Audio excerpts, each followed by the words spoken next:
हम अनुशासन की बात करते हैं। सुबह जल्दी उठना, योजनाओं पर टिके रहना, निरंतरता बनाए रखना। लेकिन बहुत कम लोग यह समझते हैं कि अनुशासन दिनचर्या से शुरू नहीं होता है, बल्कि ऑनेस्टी से शुरू होता है। हमारे सेल्फ ऑनेस्टी एपिसोड के भाग 2 में हम अवेयरनेस से आगे बढ़कर इस बात की गहराई से चर्चा करेंगे कैसे स्वयं के प्रति ऑनेस्टी भावनात्मक मजबूती, बेहतर निर्णयों और निरंतर विकास का आधार बनती है। हम जानेंगे कि अपने रिश्तों में ईमानदारी और सहानुभूति के बीच संतुलन कैसे बनाया जाए, स्वयं के प्रति ईमानदार बनने के लिए कौन से कदम कैसे उठाए जाएं, और यह सच्चाई मानसिक शांति और एकाग्रता क्यों लाती है। ये 2 स्तंभ हैं जिनकी हर यूपीएससी एस्पिरेंट को आवश्यकता होती है, क्योंकि आप जब खुद से झूठ बोलना बंद कर देते हैं तो आप अपनी क्षमता से लड़ना बंद कर देते हैं, और यहीं से अनुशासन शुरू होता है, दबाव के रूप में नहीं बल्कि अस्पष्टता के रूप में। नमस्कार दोस्तों, welcome to IAS masterminds. Inner constitution series के एपिसोड 2 में हम बात करें सेल्फ ऑनेस्टी पर। इसका फर्स्ट पार्ट में हमने बात कर ली है what is self honesty, why we avoid it, sign you are not being honest with yourself, self honesty versus honesty, a comparative table, how the interact, psychological science, someone lack of self honesty. इस पर हमने बात कर ली है। आज self honesty part 2 में हम बात करेंगे इन टॉपिक पर। ये हम बात करते हैं how self honesty builds discipline. Self honesty कैसे डिसिप्लिन डेवलप करती है, क्योंकि जब आप कोई भी काम कर रहे हो, कोई बड़ा काम कर रहे हो ना, तो एक डिसिप्लिन की ज़रूरत होती है, आपकी रेगुलरिटी होनी चाहिए आपके काम में। तो सेल्फ ऑनेस्टी कैसे डिसिप्लिन डेवलप करती है, हम उससे बात करेंगे। पहला है इसमें self honesty is the mirror of reality. जो सेल्फ ऑनेस्टी होती है ना, वो मिरर होती है रियलिटी, जो रियलिटी है आपकी, आपके अंदर की, आपकी सिचुएशन की जो रियलिटी है उसको बताती है सेल्फ ऑनेस्टी। तो सबसे पहली चीज़ जो है ना, आपको वो रियलिटी जाननी होगी, तभी आप जो है डिसिप्लिन डेवलप कर पाएंगे। Discipline start with knowing what is true. Discipline उस सत्य को जानने के बारे में होता है जो आपके हैबिट के बारे में, जो आपकी हैबिट है, जो आप आदतन कोई काम करते हैं ना, वो आपकी हैबिट होती है। आपके टाइम के बारे में कि आपके पास कितना टाइम है, आप कैसे मैनेज करते हैं, आपका डिस्ट्रैक्शन क्या है, आप कौन सी चीज़ें आपको डिस्ट्रैक्ट कर देती हैं, आप कोई काम कर रहे हैं तो कैसे डिस्ट्रैक्ट हो जाते हैं। जैसे आप पढ़ाई कर रहे हैं तो पढ़ाई करते समय कौन कौन सी चीज़ें आपको जो है आपका मन हटा देती है। सोशल मीडिया हो गया, दोस्तों के जो है बिना टाइम के आने वाली कॉल्स हो सकती हैं, या आपको कोई इमोशंस परेशान कर सकता है। जैसे मान लीजिए आपको मूवी देखने का मन करने लगा, या तो आप कोई पुरानी बात लेके परेशान हो गए, तो आपकी पढ़ाई जो है ना डिस्ट्रैक्ट हो जाएगी, या कोई भी काम कर रहे हैं आपको डिस्ट्रैक्ट हो जाएगी। और आपका मोटिव्स क्या है, जैसे मतलब आप किस वजह से पढ़ रहे हैं, यानी यूपीएससी की तैयारी कर रहे हैं, तो यूपीएससी तैयारी करने का मोटिव क्या है। हर इंसान का अपना एक मोटिव होता है जो कि उसे मोटिवेट करता रहता है, उसका जो उद्देश्य होता है। जैसे कोई है जो लोगों की हेल्प करना चाहता है, कोई है जो लोगों की हेल्प करना चाहता है, तो उसको जो है वो सोचता है कि यूपीएससी की तैयारी करूँगा, मेरे पास अच्छे रिसोर्स होंगे, अच्छे लोगों की टीम होगी, तो मैं लोगों की अच्छे से मदद कर पाऊँगा। ये मोटिव हो सकता है। कुछ लोगों को जो है पैसा मोटिवेट करता है, कुछ लोगों को प्रेस्टीज मोटिवेट करती है कि हाँ बहुत सम्मान मिलता है। तो जो सेल्फ ऑनेस्ट है ना, वो इन सब चीज़ों को समझता है, अपनी हैबिट, अपना टाइम, डिस्ट्रैक्शन किससे हो रहा है और उसका मोटिव क्या है। सबसे पहले ये चीज़ ये जानना ज़रूरी होता है। बिना सेल्फ ऑनेस्टी के जो है ना, आप भ्रम में जी रहे होते हैं, आपके अंदर कुछ और है और आप बाहर से कुछ और सोच रहे हैं। जैसे आप जो है डिस्ट्रैक्शन जो हो रहा है कर रहे हैं कि नहीं ये तो थोड़ा सा होना चाहिए लाइफ में, आप टाल मटोल करते हैं कि मैं कल शुरू करूँगा, मैंने आज पर्याप्त पढ़ाई कर ली है, मैं कंसिस्टेंट हूँ। तो ये सब चीज़ें हैं ना, जब आपके अंदर सेल्फ ऑनेस्टी नहीं रहेगी तो आप ऐसा करेंगे। जब आप अपने ऑनेस्ट हो जाते हैं तो जो इल्यूजन है ना, जो भ्रम पाल रखा है आपने, उसको आप ब्रेक करते हैं, तोड़ देते हैं। It reveals where you actually stand. ये जो है बताता है कि आप एक्चुअल में हैं कहाँ, कहाँ खड़े हैं। जब कुछ लोग मान लेते हैं मेरा सब कुछ तैयार है, तो जब सेल्फ ऑनेस्टी रहेगी ना, तो आपको बताएगी कि एक्चुअल में आपकी प्रॉब्लम कहाँ है, कहाँ है आप अभी, कहाँ वर्क करने की ज़रूरत है। और ये जो अवेयरनेस है ना, अपनी सच्चाई को जानने का, ये आपके अंदर रियल चेंज करती है। You can not discipline what you don't acknowledge. आप डिसिप्लिन नहीं रह सकते जब तक कि आपको पता नहीं है अपने बारे में। Honesty removes excuses. ऑनेस्टी जो होती है, जो हम एक्सक्यूज़ देते रहते हैं सबको कि मैं जो है, सब लोग टालने वाले होते हैं, ये टॉपिक बोरिंग है। जैसे आप पढ़ाई कर रहे हैं, आपको लग रहा है कि पढ़ने का मन नहीं कर रहा है, आप डिस्ट्रैक्ट हो चुके हैं, तो आप इल्ज़ाम दे रहे हैं ये टॉपिक बहुत बोरिंग है, सब लोग टाल मटोल करते हैं, मैं थक गया हूँ। तो जब आप ईमानदार होते हैं ना, तो ये सब काम नहीं करते। जब आप सेल्फ ऑनेस्ट हो जाते हैं ना, तो ये सब चीज़ों से आप झूठ नहीं बोलते हैं। You admit I didn't prioritise well, तब आप जब आपने सही, तब आप कहते हैं कि मैंने सही से प्रियोरिटाइज नहीं किया अपने काम को, इसलिए जो है मैं ये टाल रहा हूँ। That simple truth shift your focus from blame to responsibility. जब आप ऑनेस्ट हो जाते हो ना तो ब्लेम नहीं देते हो, आप रिस्पॉन्सिबिलिटी लेते हो कि चलो मैंने इसको जो है ठीक से प्रियोरिटाइज नहीं किया, मुझे जो है जो कठिन टॉपिक था उसको पहले पढ़ना चाहिए था, जो आसान टॉपिक था उसको बाद में पढ़ना चाहिए था। तो आप इस चीज़ को जब मानने लगते हो ना तो रिस्पॉन्सिबिलिटी जो होती है कि हाँ आपने गलती की है, आपने उसको माना है, तो वो रिस्पॉन्सिबिलिटी जो है फ्यूल का काम करती है, वो आपको डिसिप्लिन डेवलप करती है। जब आप एक्सक्यूज़ हटा के रिस्पॉन्सिबिलिटी लेते हैं कि नहीं इसमें मेरी गलती है, तब जो है वो एक रिस्पॉन्सिबिलिटी आपके अंदर डेवलप होती है और वो जो है डिसिप्लिन के फ्यूल का काम करती है। It builds internal accountability. External rules schedules can only go so far. जो बाहरी रूल होते हैं और जो आपने शेड्यूल बना रखा है एक लिमिट तक ही जा सकते हैं। Real discipline is inner governance. जो रियल डिसिप्लिन होती है इनर गवर्नेंस होती है, आंतरिक शासन होता है। When your conscience become your monitor, और जो आपकी अंतर आत्मा होती है यानी आपके अंदर से जो आवाज़ आती है ना उसको बोलते हैं अंतरात्मा, वो आपको जब मॉनिटर करती है वो कहती है कि नहीं आज तुमने पढ़ाई सही से नहीं करी है, आज तुम जो है डिस्ट्रैक्ट हुए, आज तुम इमोशनल हो गए थे, किताब खोल के बैठे थे लेकिन वो पढ़ाई नहीं कर पा रहे थे। तो यानी कि जो कंसाइंस है ना वो आपकी मॉनिटर बन जाती है कि नहीं आज तुम पढ़ाई नहीं की हो, आज का शेड्यूल सही नहीं था, अलग प्लान बनाना पड़ेगा। तो ये चीज़ें जो है ना आपके अंदर अकाउंटेबिलिटी लाती है। जैसे आपको ना डर की ज़रूरत नहीं होती। जैसे कुछ लोग डिसिप्लिन होते हैं कि उन्हें डर लगता है कि मैं आगे क्या कर पाऊँगा, भविष्य में क्या कर पाऊँगा, या लोग मेरा मजाक उड़ाएंगे। मान लीजिए आप तैयारी कर रहे हैं, आपको इसलिए आप डिसिप्लिन है कि नहीं लोग मेरा मजाक उड़ाएंगे, मैं पढ़ लेता हूँ। तो ये चीज़ें जो है ना आपको बहुत देर तक ट्रैक पे नहीं रख सकती। आप तभी कंसिस्टेंट रह सकते हैं बहुत देर तक जब आपकी वैल्यू, आप अपने शब्दों को वैल्यू देते कि नहीं मैंने कहा कि मैं यूपीएससी क्लियर करूँगा और मैं निकालूंगा। तो जब आप अपने प्रति रिस्पॉन्सिबिलिटी लेते हैं ना कि मैं लिया हूँ बिना डरे हुए कि लोग क्या कहेंगे या मैं फेल हो जाऊँगा तो क्या करूँगा, ये सब चीज़ें छोड़ के जब आप अपने प्रति रिस्पॉन्सिबिलिटी लेते हैं ना तब आता है ट्रू डिसिप्लिन। अब डर से कर रहे हैं तो कुछ दिन बाद डर खत्म हो जाएगा। गिल्ट, जब आप बहुत तैयारी करें परेशान रहेंगे तो शर्माना छोड़ देंगे। ये नहीं होता है जैसे कुछ लोग होते हैं कि बार बार उनको जलील करो तो फिर वो शर्माना छोड़ देते हैं।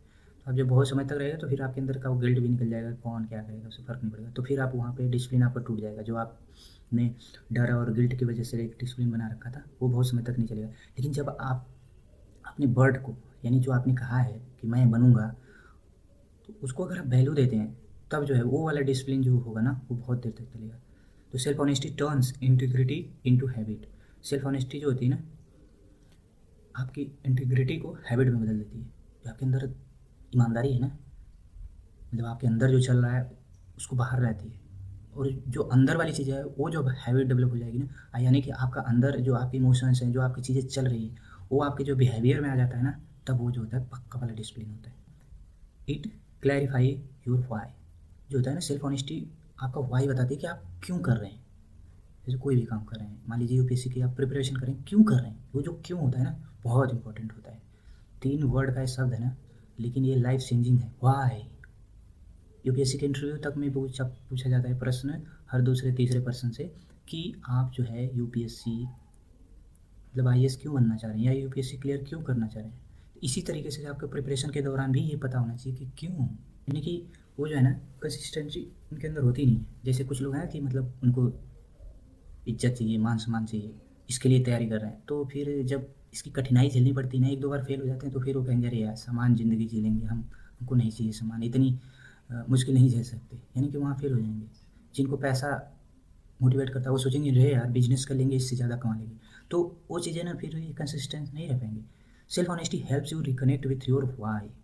मतलब वो आपके अंदर की वाई को जो है ना कि why I am doing this, what does this goal mean to me. मैं ये क्यों कर रहा हूँ, ये जो गोल है मेरे लिए क्या क्यों महत्वपूर्ण है।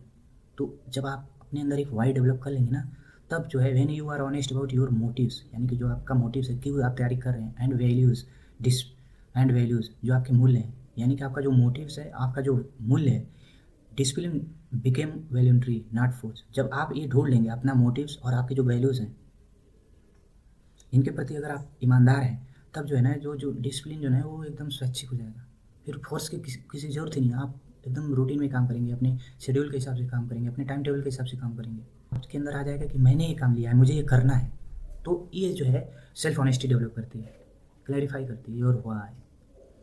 फिर लास्ट है इट स्ट्रेंथन्स इमोशनल स्टेबिलिटी। जो होता है ना यूपीएससी की तैयारी के दौरान ना इमोशंस को ना स्टेबल करना बहुत ज़रूरी होता है। यहीं पे लोग जो है ना 80% 85% लोग जो है फेल कर जाते हैं। जो एक सेल्फ ऑनेस्ट पर्सन होता है ना वो छुपता नहीं है फेलियर से, या एनजाइटी उसको हो रही है, टेंशन में है, या उसकी वीकनेस, ये 3 चीज़ों को ना फेस करता है। अगर फेल हो गया तो फिर उसको जो है समझने की कोशिश करेगा कि ऐसा क्यों हुआ है। अगर उसको एनजाइटी है, परेशान है, टेंशन में है, तो वो समझने की कोशिश करेगा कि कौन से ऐसे इमोशंस हैं जो उसे परेशान कर रहे हैं। जैसे मान लीजिए टेंशन में है तो उसकी वजह ढूंढेगा, क्या वजह है, किस वजह से टेंशन में हूँ, मेरी तैयारी नहीं हुई, या घर पे कोई प्रॉब्लम है, या कोई मेरा रिलेशन में कोई प्रॉब्लम है, क्या प्रॉब्लम है, मैं क्यों गुस्से में हूँ। तो उसको ढूंढेगा। फिर अगर उसकी कोई वीकनेस है, वीकनेस ढूंढेगा कि मेरी कहाँ वीकनेस है, अभी मुझे किस सेगमेंट पे काम करना है, कौन से सब्जेक्ट में अभी काम करना है। They face it, understand it and grow it. तो वो इन चीज़ों को फेस करेगा, उसको समझेगा, देन प्रोग्रेस करेगा। जब आप जो है इमोशनली ट्रांसपेरेंट हैं, मतलब आप इमोशंस को समझ रहे हैं, तो आपके अंदर जो इनर कन्फ्लिक्ट है, मतलब इमोशन जब होता है ना, जैसे आपके दोस्तों की शादी हो रही है, आप अभी पढ़ रहे हैं, और घर का दबाव है, प- पूरा कुछ लोग अपने गांव से डर जाते हैं कि भाई पूरे मोहल्ले का में परेशान करते हैं। तो इस तरीके की चीज़ें ना फिर आपके दिमाग में जो है ना उथल पुथल मचा देते हैं। लेकिन जब आप इन सब चीज़ों को सोचना बंद कर देते हैं, उनसे फिर उसका जो है अंदर आप अच्छे से जवाब देना सीख लेते हैं, तो आप एकदम शांत रहते हैं। और फिर जो है आप जब आपके दिमाग में उल्टा पुल्टा चीज़ें चलेगी नहीं, तो आप रूटीन का काम करेंगे अच्छे से। आपका जो शेड्यूल है, आप पढ़ रहे हैं, मुझे आज ही पढ़ना है, पढ़ रहा हूँ, बाहर क्या हो रहा है, कौन क्या सोच रहा है, ये सब चीज़ें फिर आप नहीं सोचेंगे।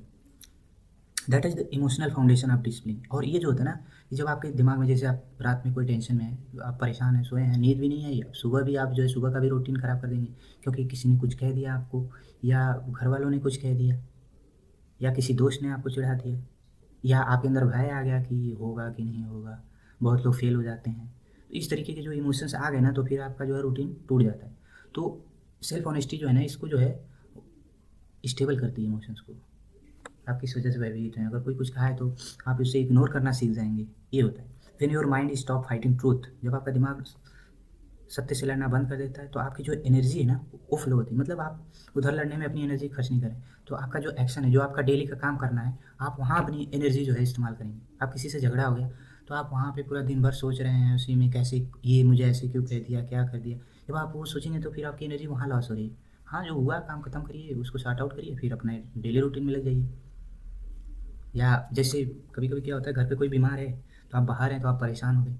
जब वो घर पे कोई बीमार है, गया दवा लेने, वो ठीक हो जाएगा, आपको उसमें परेशान होने की क्या ज़रूरत है। आप यहाँ से कुछ कर सकते हैं, आप बाहर हैं, आप वहाँ से कुछ कर सकते हैं, तो आपको परेशान होने की क्या ज़रूरत है। ये होती है स्मार्टनेस, यानी इमोशंस कंट्रोल करना। मान लीजिए मम्मी बीमार हैं, आप सोच रहे हैं मम्मी बीमार है, मम्मी बीमार है, तो आप कर तो कुछ नहीं पा रहे हैं ना, तो आपको सोचना होगा कि जो जिसमें आप कुछ नहीं कर सकते उस पर परेशान होने की ज़रूरत नहीं है, वो हो गया है, आप उसको बदल नहीं सकते।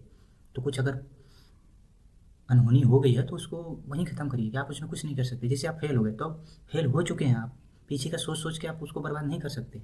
जैसे कुछ होता है ना, जैसे प्रीलिम्स फेल हो गए तो इतना टेंशन में रहते हैं, 5-6 महीने तक परेशान रहते हैं।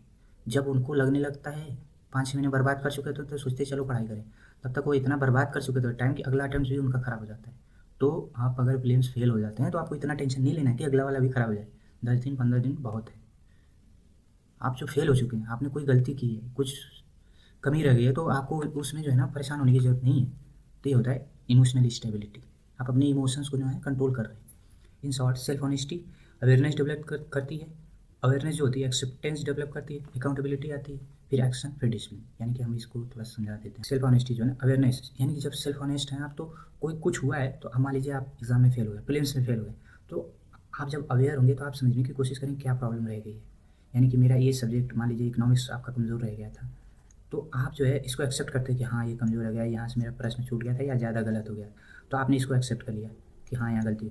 तो आप जब आपकी गलती, तो आपने गलती मान लिया कि हाँ ये गलती हुई है, पहले तो आपने एक्सेप्ट कर लिया कि हाँ यहाँ कमी रह गई थी। अवेयर है कि आप पहले ढूंढेंगे कि कहाँ कौन सी क्या चीज़ कमी रह गई कि मैं जो है प्रीलिम्स इस बार क्लियर नहीं कर पाया। तो आपने अवेयरनेस, आपको वो चीज़ें ढूंढेगी कहाँ कमी रह गई, फिर आप उसको एक्सेप्ट करेंगे, हाँ इकोनॉमिक्स मेरा प्रॉब्लम क्रिएट किया था, तो यानी आपने उसको एक्सेप्ट कर लिया।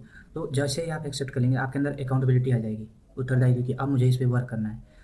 तो आ गई अकाउंटेबिलिटी। जैसे ही आपके अंदर आ गया कि हाँ इस पे वर्क करना है, आप उस पे वर्क करना शुरू कर देंगे, एक्शन आ जाएगा। तो जब ये आपके एक्शन ये डेली रूटीन में आ गया, यानी आप जहाँ जहाँ कमियाँ है उस पर फिर से करेंगे या रिवाइज करेंगे, तो ये डेली रूटीन में जब वही एक्शन आ जाएगा तो बन जाएगा डिसिप्लिन। यानी कि यहाँ पे आपको सेल्फ ऑनेस्टी जो है डिसिप्लिन डेवलप करने में महत्वपूर्ण भूमिका निभाती है। How self honesty views discipline. Discipline is not about punishment, it is about consistent, aligned action. जो डिसिप्लिन होता है पनिशमेंट नहीं होता, it is about consistent and aligned action. Self honesty is the fuel for this consistency. A consistent and aligned action, align मतलब जो consistent है, जो आपकी निरंतरता है, और उससे जुड़ा एक्शन, वो होता है discipline. Self honesty is the fuel for this consistency. जो सेल्फ ऑनेस्टी होती है ना, वो काम करती है इसमें फ्यूल की तरह, वो आपको हमेशा कहती है, वो इनर गवर्नेंस की तरह काम करती है, तो वो आपको मोटिवेट करती रहती है काम करने के लिए। It creates accurate targets. जैसे जब आप सेल्फ ऑनेस्ट है ना, तो आप जो है उतना ही टारगेट डिसाइड करेंगे जितनी आपकी कैपेबिलिटी है, ना कि दूसरों के देख के कि ये इतना पढ़ ले रहा है तो मैं भी इतना पढ़ूंगा। नहीं, आप अपनी क्षमता के हिसाब से, आपकी सूटेबिलिटी के हिसाब से चीज़ें डिसाइड करेंगे। सूटेबल होने का मतलब ये नहीं है कि आप मतलब बहुत ही कम पढ़ें, मतलब आपकी जो लिमिटेशन है, आप जब सेल्फ ऑनेस्ट है तो अपने लिमिटेशन तो आप जानते हैं कि आपकी लिमिटेशन कितना है, आप कितने घंटे पढ़ सकते हैं, कितने घंटे जो है कंसंट्रेट होकर पढ़ सकते हैं। जैसे इसमें अप्रोच है, you can not hit target, you can not see. जो चीज़ आप अपने अंदर नहीं देख सकते ना, उसे आप पूरा नहीं कर सकते। जैसे आपने डिसऑनेस्ट अप्रोच ये है कि जो टॉपर है वो 14-14 घंटा पढ़ते हैं, तो आपने भी 14-14 घंटा पढ़ाई शुरू कर दी, लेकिन पता चला कि आप थक जा रहे हैं, आप परेशान हैं, आप जो अपनी एनर्जी उतनी है ही नहीं, आपने अपनी जो जो लिमिट्स है ना उसको इग्नोर कर रहे हैं। ऑनेस्ट अप्रोच है कि 90-90 मिनट आप पढ़िए, फिर 20 मिनट रेस्ट। लगातार 14 घंटा नहीं पढ़ सकते आप, और फिर जो है, तो अगर आप 20 मिनट रेस्ट ले रहे हैं तो आप जो है काफ़ी प्रोडक्टिव हो जा रहे हैं, एनर्जी आप जो है फिर से आ जा रही है आपके अंदर 20 मिनट रेस्ट लेने की। तो आपको पहले ये चेक करना पड़ेगा ना कि आप कैसे पढ़ रहे हैं। आप 45 मिनट ही कंसंट्रेट हो रहे हैं तो 45 मिनट पढ़िए, अगर आप 90 मिनट कंसंट्रेट हो रहे हैं तो 90 मिनट पढ़िए, बीच में रेस्ट लीजिए। तो आपको पहले अपनी लिमिट समझनी होगी, तब जो है आप अच्छे से डिसिप्लिन रह पाएंगे। पता चला दूसरों का देख के कि ये फला आदमी इतना पढ़ रहा है, इतना तो मैं भी पढ़ूंगा, तो आप डिसिप्लिन नहीं रह पाएंगे। पता चला आपका दिमाग में घुस ही नहीं रहा, आप केवल बैठे हैं। बैठने को डिसिप्लिन नहीं कहते हैं, आपकी प्रोडक्टिविटी हाई लेवल पे है कि नहीं है, ये डिसिप्लिन है। तो रिजल्ट क्या होगा, the honest plan is sustainable. जब आप ऑनेस्ट प्लान बनाएंगे ना, तब आप जो सस्टेन कर पाएंगे। You follow it because it was built for you, not for a fictional ideal, this is discipline. जब आप कोई प्लान तभी फॉलो कर पाएंगे जब वो आपके लिए बना हो, आपकी क्षमताओं के अनुसार बना हो, तब वो डिसिप्लिन होगा। दूसरा इसका, it eliminates fake work. Discipline में होता है ना कि आप मतलब बैठे हैं, कुछ कर रहे हैं, बस ऐसे पन्ने पलट रहे हैं, या कुछ ऐसी चीज़ें पढ़ रहे हैं जो बिना काम किए, तो ये डिसिप्लिन नहीं है। डिसिप्लिन है कि वो काम करिए जो आपकी ज़रूरी है, जिसके लिए आप आए हैं, जो करना है, आपके मोटिव्स को जो फुलफिल कर रहा है। यानी कि जैसे ही आप डिसिप्लिन पर्सन होंगे तो फेक काम हटा देंगे, जो रॉन्ग एक्टिविटीज़ है आप उसको हटा देता है वो टाइम पढ़ने के लिए। आपने 3 घंटा जो है बुक को हाईलाइट किया, हाँ आप सोच रहे हैं वाह मैंने 3 घंटा पढ़ा, लेकिन आपने सच में पढ़ाई करी नहीं। जो कठिन काम है, आंसर राइटिंग है, वो आप कर ही नहीं रहे हैं, आप केवल बुक हाईलाइट कर रहे हैं। तो ये डिसऑनेस्ट अप्रोच है, और इसे डिसिप्लिन नहीं कहा जाएगा। ऑनेस्ट अप्रोच है कि आई am doing the easy task. जैसे आप कहेंगे अरे मैंने आज बस हाईलाइट किया, मैंने ईजी काम किया है, मैंने आंसर राइटिंग नहीं की, ये ऑनेस्ट अप्रोच है। तो your discipline is channelled into high impact activities, make every hour count. तब जब आप इस तरीके के अवेयर रहेंगे ना, तो हाई इम्पैक्ट उत्पन्न होगा, और आपकी जो एनर्जी है ना, वो अच्छी चीज़ों में जो है इन्वेस्ट होगी, खर्च होगी। तो ऑनेस्ट वो जो डिसिप्लिन है ना, वो फेक वर्क को हटाता है। फेक वर्क बस वो टाइम आपको नहीं देखना है कि आपने इतना घंटा पढ़ लिया, आपने क्या पढ़ा ये भी बहुत ज़रूरी होता है। Third, it manage energy not just time. आपको आपके पास ना एक लिमिटेड एनर्जी होती है, आप लिमिटेड टाइम ही पढ़ सकते हो, तो आपको ये ध्यान रखना होगा कि आप उस एनर्जी का इस्तेमाल जो है ना अच्छे से करें। टाइम भले आपके पास 24 घंटे हो, लेकिन आपकी एनर्जी जो है ना वो लिमिटेड टाइम के लिए है। तो आपको ये ध्यान रखना है कि उस एनर्जी को कैसे खर्च करना है। और एक चीज़ और, कि जैसे होती है ना, सो के उठने के बाद जो होती है एनर्जी बहुत ज़्यादा होती है, उसमें पढ़ाई बहुत अच्छी होती है। तो आपको ये भी ध्यान रखना है इस टाइम का यूज़ कैसे करना है। पता चला आप सो के उठे, फिर अदर एक्टिविटीज़ में वो उस एनर्जी को खर्च करते हैं। जैसे कुछ लोग होते हैं ना, सो के उठने के बाद मुँह वगैरह धुल लेते हैं और फिर फ्रेश हो लेते हैं, तो फिर वो पढ़ाई पे लग जाते हैं, कि उस एनर्जी का मैक्सिमम यूज़ करना है। फिर उसके बाद जो अपना ब्रश वगैरह करना, वो सब चीज़ें उस हिसाब से करते हैं। तो आपको ये देखना पड़ेगा कि आप उस एनर्जी का कैसे इस्तेमाल करते हैं। जैसे आपने लगातार 5-6 घंटा पढ़ रहे हैं जी, लेकिन आपकी ये जो है ना आपको थका देगा और आपकी प्रोडक्टिविटी गिर के जो है ना 10% हो जाएगी। फिर आप बीच बीच में गैप ले रहे हैं, रेस्ट कर रहे हैं, वॉक कर रहे हैं, तो इससे जो है आपकी प्रोडक्टिविटी जो है हाई हो जाएगी। आपको ये चीज़ें ध्यान रखना है। रिजल्ट क्या होगा इसका, you use discipline to take necessary breaks. Discipline जो है ना नेसेसरी ब्रेक लेना भी अलाउ करता है, ये नहीं कि लगातार बस पढ़ना है, बीच बीच में रेस्ट नहीं लेंगे तो आप लंबे समय तक कार्य नहीं कर सकते। This is the strategic discipline, इसको बोलते हैं ना स्ट्रैटेजिक डिसिप्लिन, यानी आपको बीच में रेस्ट लेना है, फिर पढ़ना है, फिर रेस्ट लेना है, फिर पढ़ना है। ये होता है स्ट्रैटेजी आपकी, तब आप जो है लंबे समय तक काम कर सकते हैं। ये कोई 100 मीटर की रेस नहीं है, मैराथन है, तो आपको बीच बीच में स्लो चलना पड़ेगा, रेस्ट भी करना पड़ेगा, तब आप जो है आपको सस्टेन कर पाएंगे। It turns failure into data. मान लीजिए आप फेल हो गए तो आप जो है ब्लेम देंगे कि पेपर टफ था, ऐसा पेपर नहीं आता है, कुछ गलत है, या मेरी लक ख़राब थी। तो जब आप ऐसा सोचेंगे ना तो आपको सीख नहीं पाएंगे, जो उसमें सुधार की ज़रूरत है उसको आप कर नहीं पाएंगे। ऑनेस्ट अप्रोच है कि आप जो है क्यों फेल हुए उसको एनालाइज करिए, कि आपका टाइम मैनेजमेंट सही नहीं था, या आप जो है आपकी तैयारी सही नहीं थी, या आपका कोई सब्जेक्ट जो है सही नहीं था। तो आप इसको ऑनेस्ट अप्रोच है कि आप उसको एनालिसिस करिए कि कमी कहाँ है। दूसरों को ब्लेम देना से आपके अंदर में सुधार नहीं होगा। तो रिजल्ट क्या आएगा, आपका जो डिसिप्लिन है वो आपको डायरेक्ट करता है कि स्पेसिफिक, जैसे आप पढ़ाई कर रहे हैं तो आप वो ढूंढेगा कि आपके अंदर कौन कौन सी कमी है, कहाँ पे काम करने की ज़रूरत है, कौन सा सब्जेक्ट कमज़ोर है, किस वजह से आप जो है मॉक टेस्ट में फेल हो गए हैं। तो इसको फिर करेक्ट करेगा। फिर आपके जो है अगर टाइम मैनेजमेंट नहीं कर पा रहे हैं तो उस पर काम करेगा। रिवीजन अगर कम हुआ है तो रिवीजन होगा।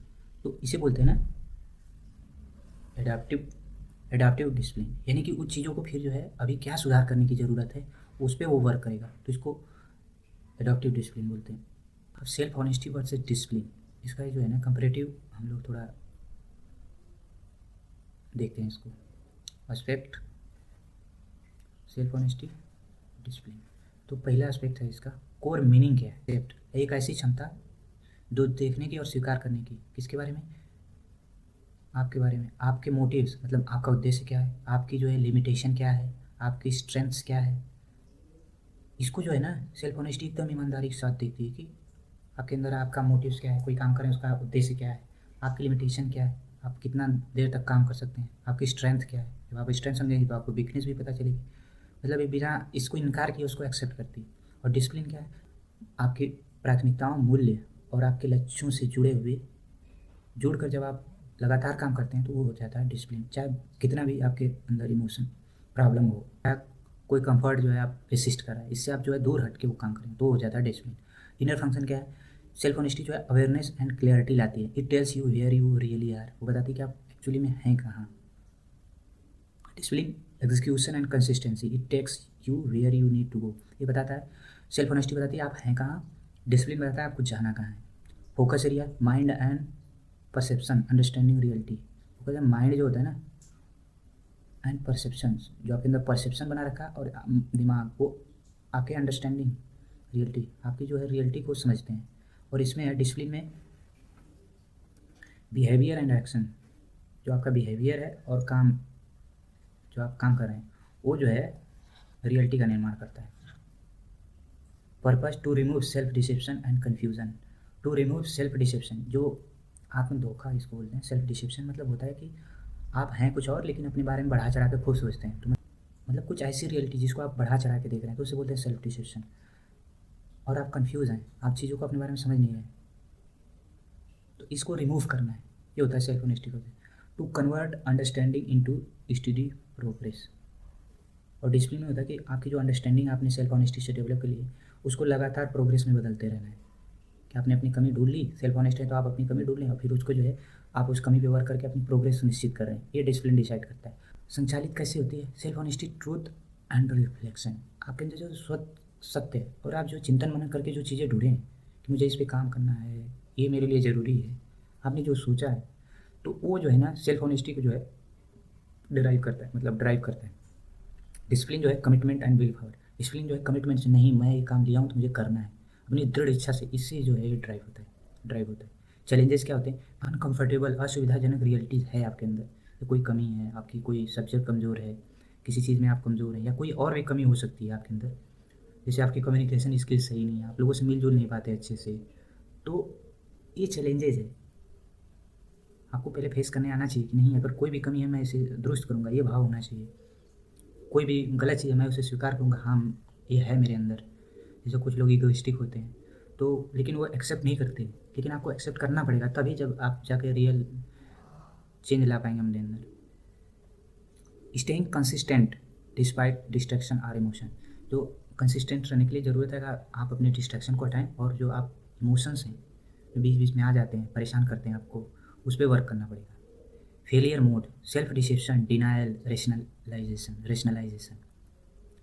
इसमें फेल कब होंगे आप, जब सेल्फ डिसेप्शन है, यानी कि आपने अपनी क्वालिटीज़ को एकदम बढ़ा चढ़ा के कर लिया, या कोई आप जानते हैं लोग बता रहे हैं आपको फीडबैक दे रहे हैं लेकिन आप उसको डिनाई कर रहे हैं, तभी आप सेल्फ ऑनेस्टी नहीं ला पाएंगे। रेशनलाइजेशन, जैसे आप मार्क टेस्ट में फेल हो गए, आप रेशनलाइज उसको कर दे रहे हैं कि नहीं ये पेपर ही गलत बना था, अप्रोच पेपर की गलत है, या मेरा कोच जो है अच्छा नहीं पढ़ाता है, मैं जिस कोचिंग से पढ़ा हूँ वो अच्छी कोचिंग नहीं है, तो आप उसको रेशनलाइज कर दे रहे हैं, खुद पे वर्क नहीं कर रहे हैं, तो ये जो है ना सेल्फ ऑनेस्ट नहीं हो पाएंगे आप। डिसिप्लिन में लेजीनेस है आपके अंदर, आप लेजी हैं, मतलब सो के उठे हैं, नींद खुल गई है लेकिन बिस्तर में पड़े हैं। और इनकन्सिस्टेंसी है आपके अंदर, इम्पल्सिवनेस है, मतलब आप इम्पल्सिव हो जा रहे हैं, कोई आपके घर पे प्रॉब्लम हो गई, आप एकदम दुखी हो गए, मतलब भावुक हो गए, तो फिर आपकी पढ़ाई खत्म, अब तो आज पढ़ने वाले नहीं हैं। तो ये चीज़ें नहीं होना चाहिए, आपको इम्पल्सिव नहीं होना चाहिए, लेजी नहीं होना चाहिए।